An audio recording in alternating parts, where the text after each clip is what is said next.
work, because if when somebody else sings nicely and people glorify that person, we may think that I will become proud. We may not become proud, but we will become envious of those who are being glorified. So I didn't use my ability, somebody used their ability, and when they are getting the glories, I become envious of them. So that is not healthy either way.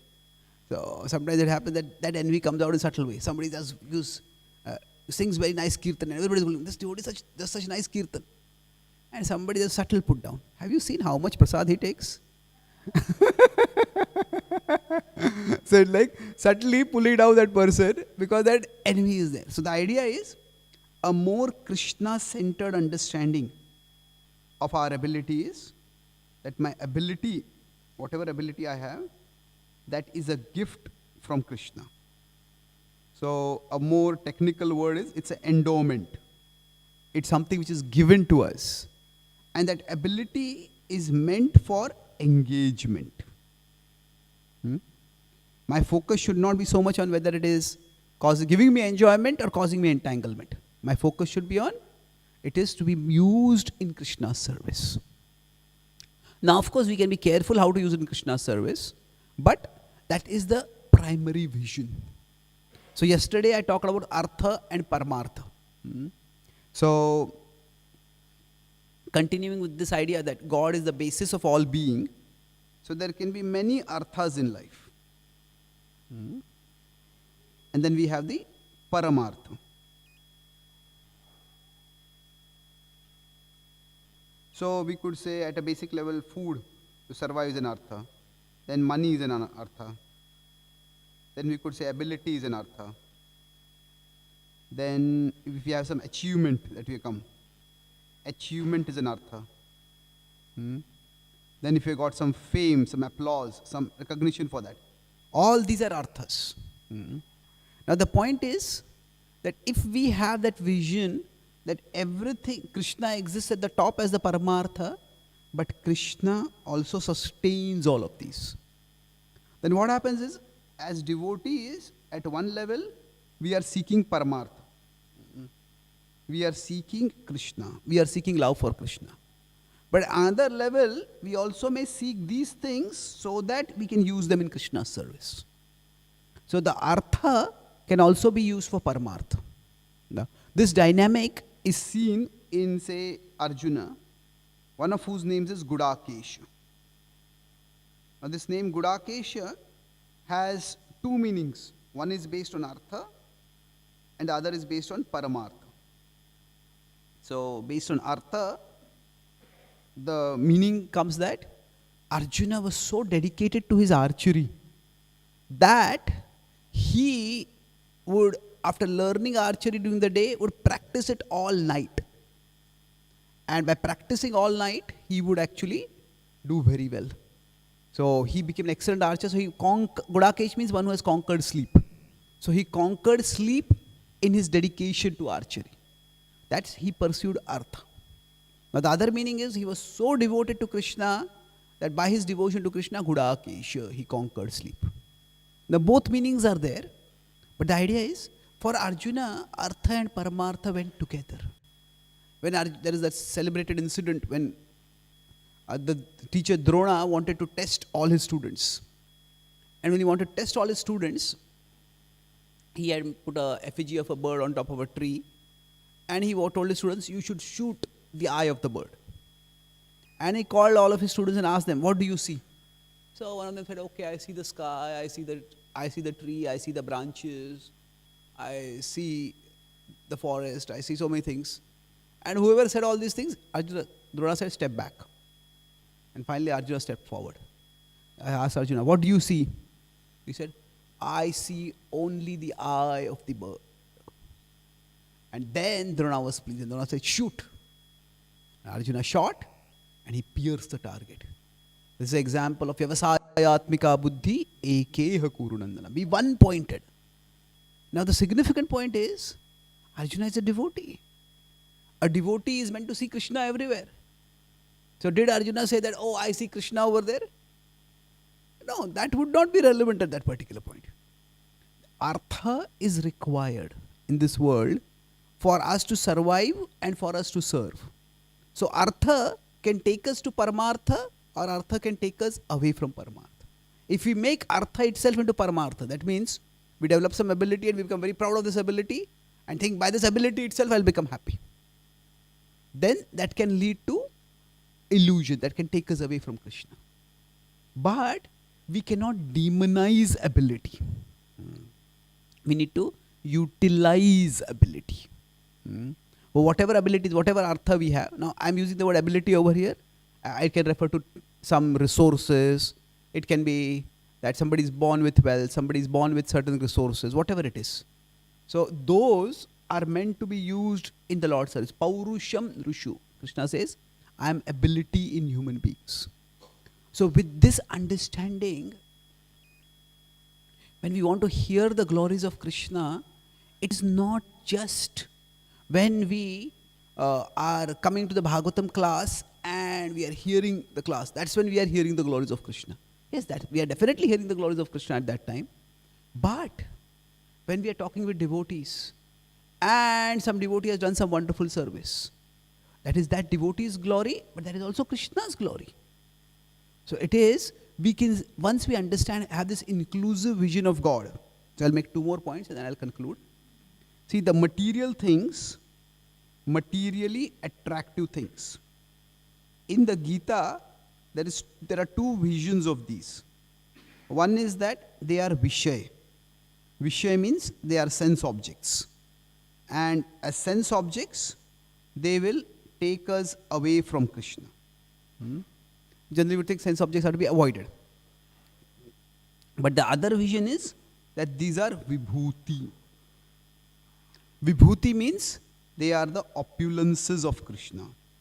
So the entire 10th chapter of the Bhagavad Gita is focused on this, especially 10:41. Yad yad vibhuti mat sattvam shrimadurjitam eva va tattadeva vagachatvam mama tejo amsha sambhava. Mama tejo amsha sambhava. Know that everything attractive is but a spark of my splendor. So then, if we hear about some devotee who has distributed a lot of books, then that is, rather than thinking, oh, why did this devotee distribute so many books? Why couldn't I distribute that many books? We could feel insecure. Or we could say, actually, Krishna has gifted this devotee with this ability, and we relish Krishna's glories through that devotee. So, this is a very inclusive vision where we don't have to always turn away from the world to see Krishna's glories. We can turn to the world and see Krishna's glories there. Now, when Srila Prabhupada went to America and came back to India in 1970s, in 1968 he once came back because he was a bit sick. He had a couple of his Western disciples, but 1970 he came back with a busload of Western devotees. That created a sensation in Vrindavan. And then he got land in Mayapur and started building things in Mayapur. So now, from the perspective of the Gaudiya Math, which was the organization started by his spiritual master, now from that perspective, from the Gaudiya perspective, Prabhupada was a new devotee and an outsider devotee. Like Prabhupada was initiated in 1933. Bhaktisiddhanta Thakur started his mission big time in 1919. And he had people who had joined at that time, who had been initiated. And Prabhupada had not been an office bearer. He had never been a temple president. So while Bhaktisiddhanta Thakur had been alive, Prabhupada had been like a little known disciple. Now some incidents are very prominent, but in terms of the daily administration, daily interaction, he was unknown. And when he got so much success, it was natural that some of his god brothers felt insecure. That say, if somebody has been preaching for 20 years and they're getting a little success, and some new person comes along, same place, and that person, for 20 years, they've just been able to maintain one small center, and somebody comes, in 1 year, that person builds a big temple. Hey, what's happened over here? So naturally, they felt a bit insecure. And they tried to find ways to minimize Prabhupada. Now, we won't go so far as to say they were envious, but they did feel insecure. And they said that I don't want to go into the specific criticisms, but whatever they said, at that time Prabhupada replied with this Vibhuti vision. Prabhupada said, why are they not able to see that my success is their success? Because they are carrying out our spiritual master's mission, and I am carrying out our spiritual master's mission. So if my Guru Maharaj, if our spiritual master chooses to act through me, chooses to empower me, why can't they see that it is their spiritual master's success and therefore their success? So that if we look at Krishna only up there, and I am here, Krishna is there, and this is the only relationship that is real, then what happens? The rest of the world is left out in that vision, and that vision may be useful for transcendental spirituality, but that vision is not useful for transformational spirituality. So if we are living in a community, now we all have our relationship with Krishna, but others also have their relationship with Krishna. And if we cannot appreciate others' relationship with Krishna, there may be phases when somebody else gets more success than what we get. And there may be phases when we get more success than what others get. But if we see this vision that Artha is actually coming from Krishna, and Artha is meant to be used in Krishna's service. And if somebody has more Artha than others, somebody has more wealth, somebody has more ability, somebody has more resources, and let's pray that they use them more in Krishna's service. And by that they will go closer to Krishna, and by appreciating that, by developing that Krishna conscious vision, we will go closer to Krishna. So the idea over here is that, so when do we see, say this is going back to that earlier vision, that is the spiritual world, this is the material world. So we can say, whatever I have, whatever abilities I have, I can see them. If they just get me stuck in this world, then they will lead to entanglement. That means I use them only to become more powerful, more wealthy, more popular in the world. Then they can lead to entanglement. But if I use them in a mood of service to Krishna, then what happens is, this whole cycle is bhakti. We don't want this vision where we want to become entangled. So in this vision, what we have is Krishna's gift to us. And what we do with what we have is our gift to Krishna. What we have is Krishna's gift to us. So somebody may have deity, the deities are here so beautiful decorated. Some devotees may have the ability to dress the deities. Some devotees may have the ability to do farming. Some devotees may have the ability to study Shastra and teach. Some devotees may have the ability to do Kirtan. Some devotees may have the ability to do garlands for the Lord. Some devotees may have ability to cook. So we all have different abilities. So if we see what I have is a gift from Krishna, and what I do with what I have is my gift to Krishna. So this vision can be very life-affirming, world-affirming, and even world-transforming. But world-transforming in such a way that we don't get infatuated with the world. Rather, we are ready to go beyond the world to Krishna. So this is you could say, this is the vision of bhakti, which the Gita gives us. And Krishna tells Arjuna, Ma manusmara yudhyacha. You remember me. Now that you remember me and fight, that can mean many different things. I have on my Gita Daily website about, based on the Acharya's commentaries and others, I've written about 21 articles on which different ways we can both remember Krishna and fight, or remember Krishna and do our activity. Now, that does not mean that a devotee's consciousness is split. That is, one part of me is remembering God, another part of me is doing my duty. Now, whatever we do, we have to do wholeheartedly.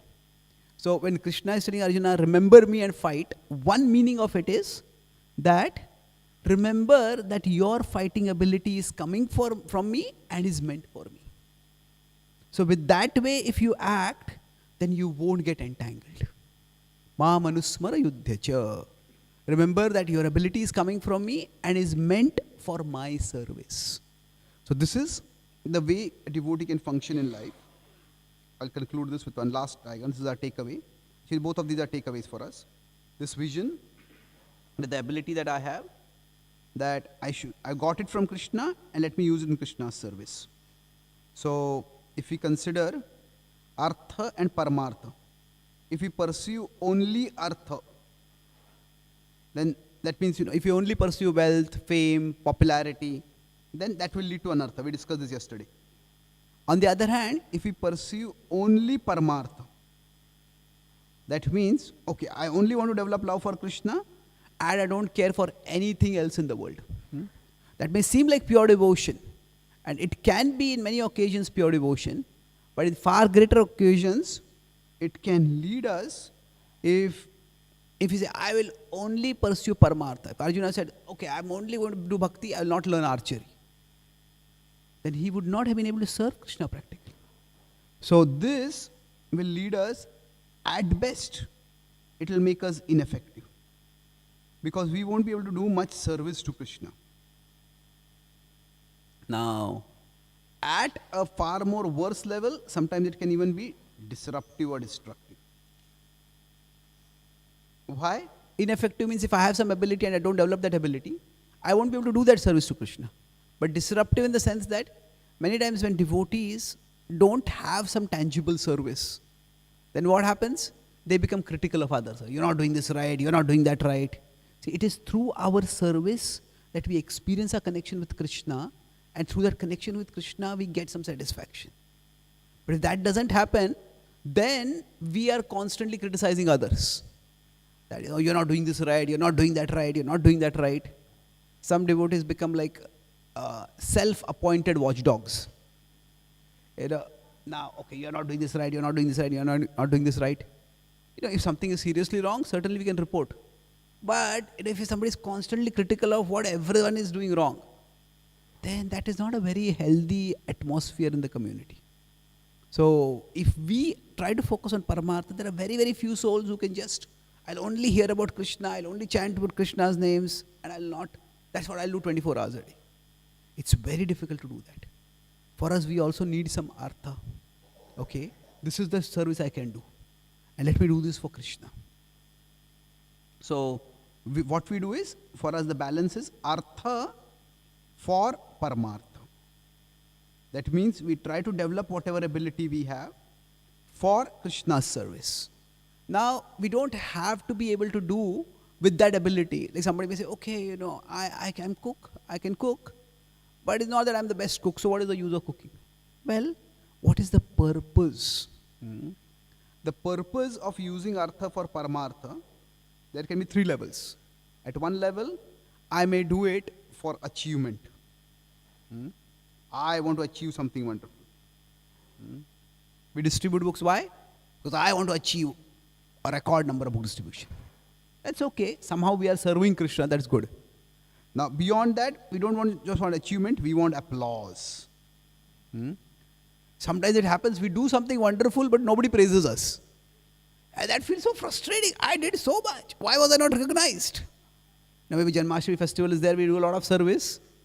And then we have done far more service than others, but at the end, when the devotees who have done service is acknowledged, ours, the name just comes as one among 100 names. If I did 100 times more than everyone else, why should my name not be specially recognized? So now, yes, that can be a human need, and that's fair enough.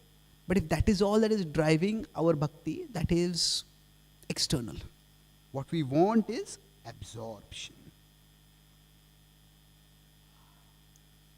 Our primary purpose for service is absorption in Krishna.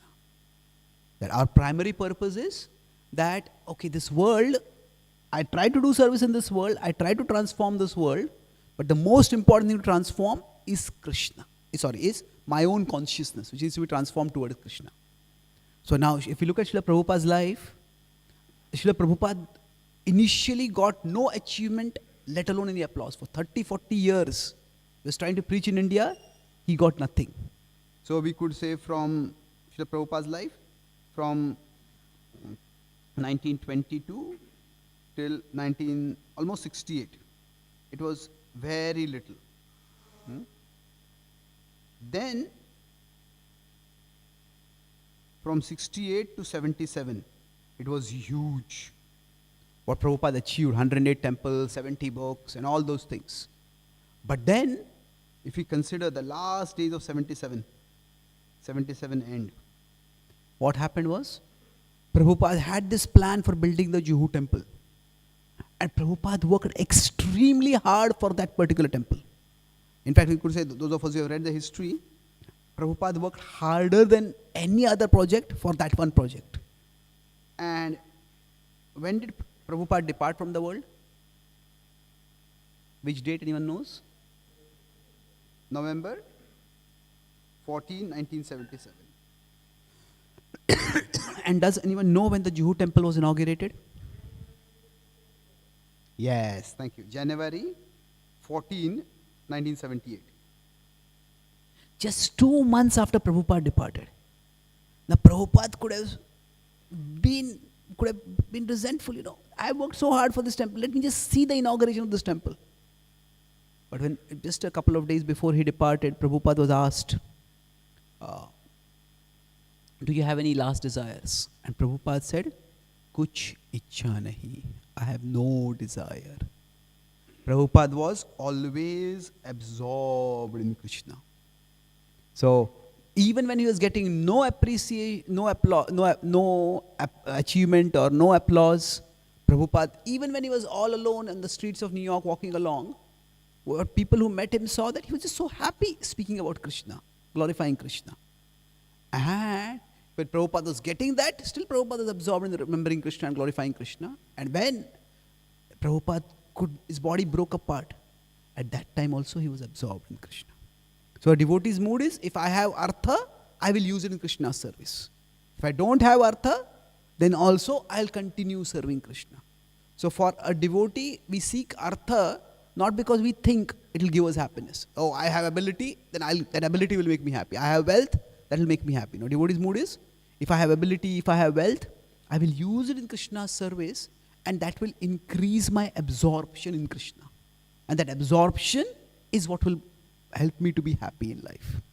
So we seek absorption, and most often for us, it is through artha that we can get towards paramartha. So it is, okay, when I'm writing, when I'm speaking, when I'm singing, when I'm doing garlands, when I'm cooking, that I'm absorbed in Krishna. And that way, we use whatever artha we may have for the purpose of paramartha. So in this understanding, how much artha I have does not matter so much. Somebody may have a little money and they have a small home and they have small deities. But they may be decorating and serving those deities with great absorption. Somebody may have a lot of wealth, they may build a big house, they may have a huge altar in their home. But then, rather than getting absorption, they may be thinking, how many people come and see how many deities I have and how wonderful my altar is and what a great devotee I am. So they are not really getting absorption in Krishna. So the quantity of the artha does not matter. What we are doing with the artha is what is most important. So even if we feel that I don't have as much ability as others have, it doesn't matter so much. What we are doing with the ability is the most important thing. So I'll summarize what I discussed today.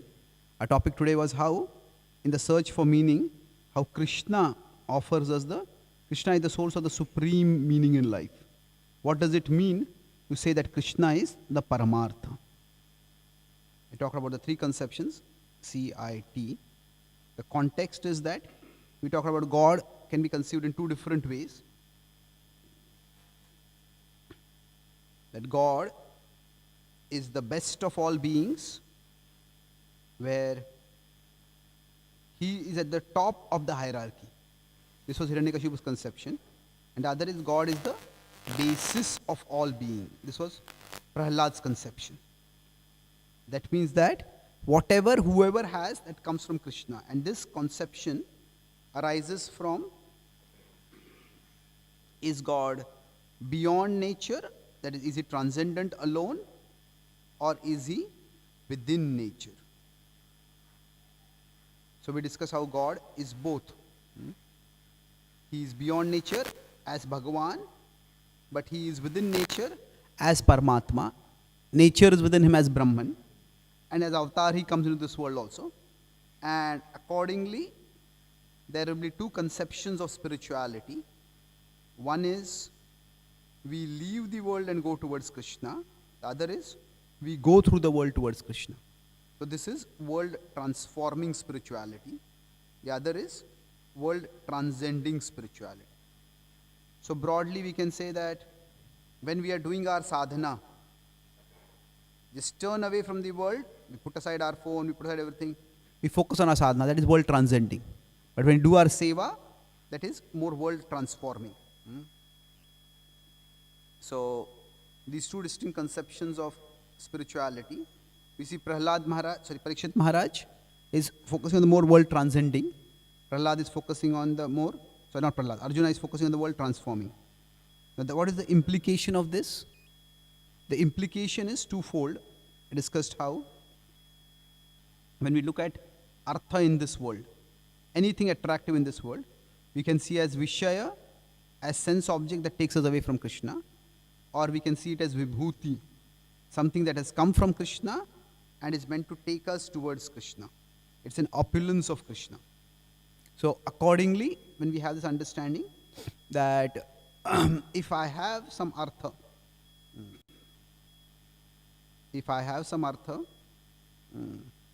the understanding is that my artha has come from Krishna. It is a gift from Krishna to me. And so what I do is, that is a gift from Krishna. What I have is a gift from Krishna, and what I do with what I have is my gift to Krishna. Gift from Krishna and gift to Krishna. So I discussed how Srila Prabhupada saw his success as his Gurudev's success, not his own success alone. So with this understanding, the takeaway for us was that we want to ensure that whatever ability we have, we don't pursue only artha that will lead us to anartha, that will lead us to attachment and entanglement. But if we pursue only paramartha, that means we neglect our abilities, neglect our resources, then we will be either ineffective or we will be even disruptive. Because we won't be able to do a service, and then if somebody else is doing service, we will find that we will become envious of them. So in between is artha for paramartha. So whatever artha I have, I try to understand that and develop that and then use it in Krishna's service. And in this, I discussed why are we using artha for paramartha. First is could be achievement. I want to do something wonderful. That's not a bad motive. It says, yena kena prakara mana Krishna nivesha. Somehow the fixed mind on Krishna, that is good. But we are not satisfied with achievement, then we want applause. I did something wonderful, people should praise me for doing something wonderful. But after that finally is absorption. Now that is what is the most important thing. So if we get applause, that is good. If we get achievement, that is good. But what we really want is absorption. We discuss how Srila Prabhupada's example, how when he got the applause and achievement, he used it. But when he didn't get it, he was still absorbed in Krishna.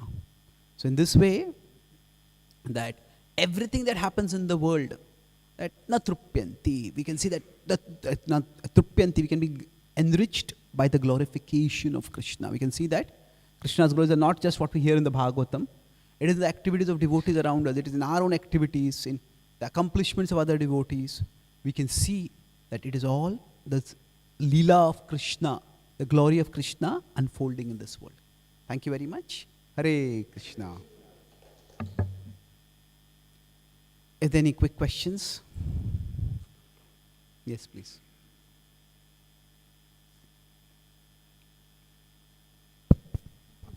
Thanks for your class. In the previous chapter, we hear that Kapila Muni saying he appeared to establish the disciplic succession.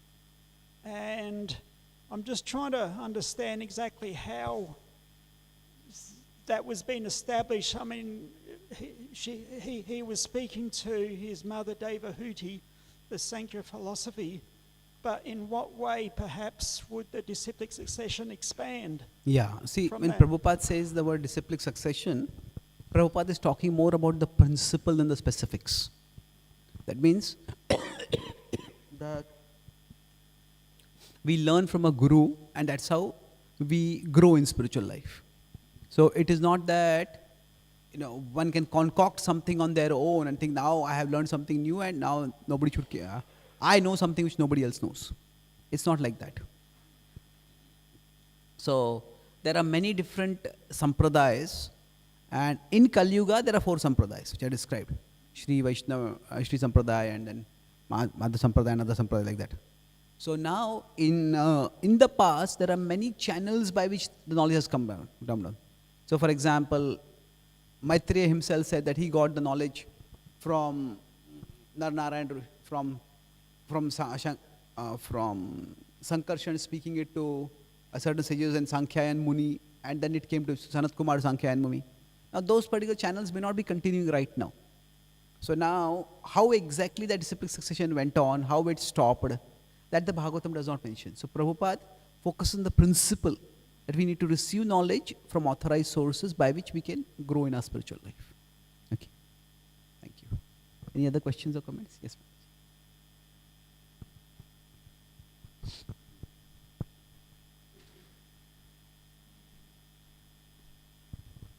Thank you very much for the class, Prabhu.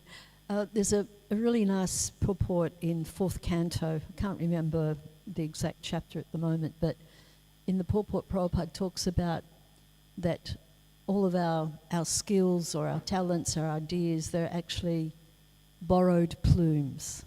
Yes. And Krishna can provide and he can withdraw.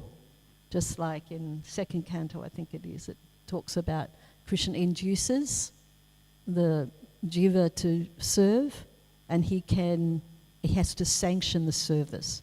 So when we meditate on, or we think that any abilities that I may have, or any good ideas that I have, if we think that they're originating from you, then it's foolish pride. So we have to think that Krishna is providing us with those skills, and as you said in the class, that our obligation is then to give those back as service. But yes. I really like that idea that there are borrowed plumes. It's a favorite of mine. Thank you. It is, Arjuna is the example of that. Arjuna was such a great archer, but at one particular point his ability just fell short. His arrows fell short. That is actually very disgraceful for a warrior. His arrows previously did not miss the target. Now they would not even reach the target. It is utterly humiliating. You know, that among all the tests a devotee can face, that is probably the most difficult test. That the very ability we have used to serve Krishna, if that ability is taken away from us. It's easy to say that it's stupid pride, but it's actually, when the test comes, it's extremely difficult. I know one very senior devotee, a brilliant preacher, and now he's just got dementia. He just can't remember. It's very difficult. I offer my obeisances to him that he's continuing his bhakti now. Suppose some devotee is a singer, and that devotee just gets some throat cancer and can't even speak, let alone sing. It is not an easy test to pass at all. So it is very sobering to think of that when the very thing that we have a spiritual identity, I'm a soul, a part of Krishna. But we also have a functional identity. I'm a kirtanier, I'm a preacher, I'm a book distributor, I'm so and so. So the very thing that has become our defining identity, if Krishna takes it away from us, if that goes away, it is a very difficult test. And to pass that test, we need a lot of absorption in Krishna. We need a lot of supportive community. And I think most importantly, we should not be offending devotees by our ability. Because if we have been lording it over other devotees with our ability, then at that time when we lose that ability, then nobody will really come to help us. And then it will be very difficult. So it is an extremely difficult test. I just met a few days ago a devotee doctor who was doing a lot of service. But now suddenly he has got some disease by which he just cannot practice his medicine also. And he's just using it for so much service. And it's difficult. So it's a very, very difficult test to have the artha just completely taken away from us. Losing wealth is bad. Losing even a loved one is difficult. But losing the very ability with which you are serving Krishna, that is probably the most difficult test. Thank you. Yes, Mataji. Okay, just pass it.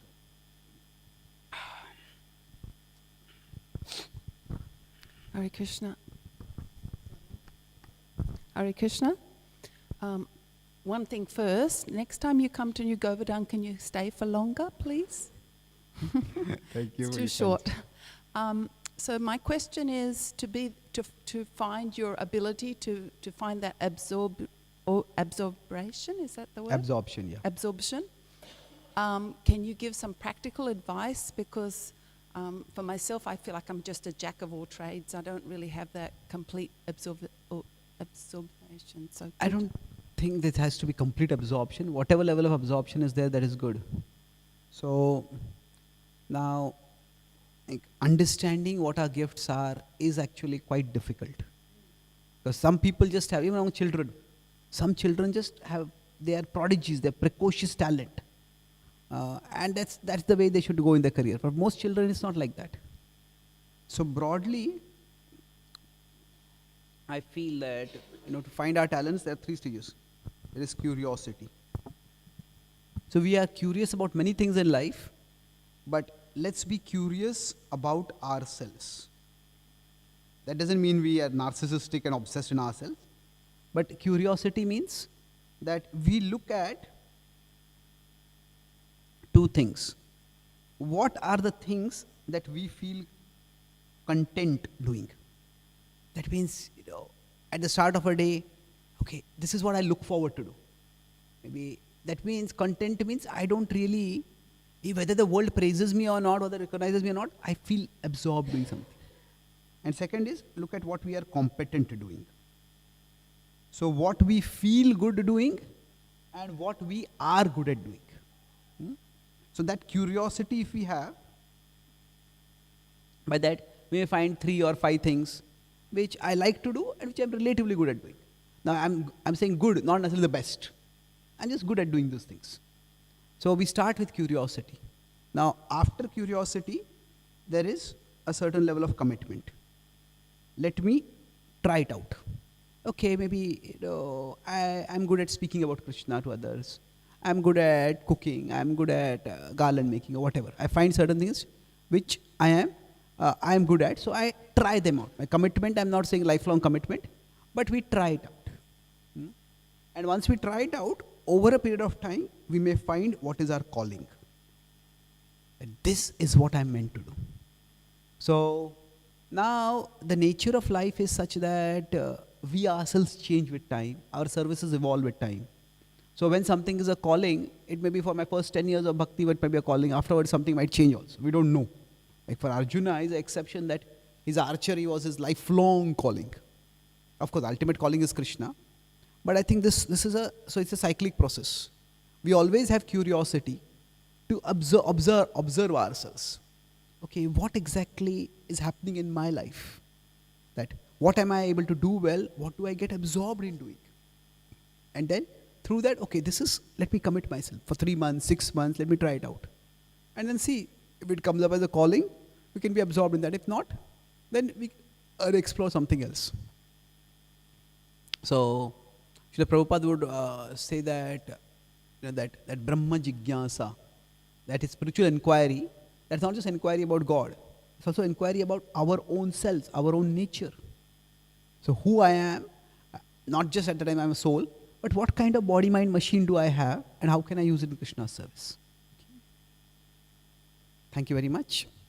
Grantraj Srimad Bhagavatam ki, Srila Prabhupada ki, Gaur Bhakta Vrinda ki, Nitai Gaur Premanande. Thank you. So I have written a few books. Can you just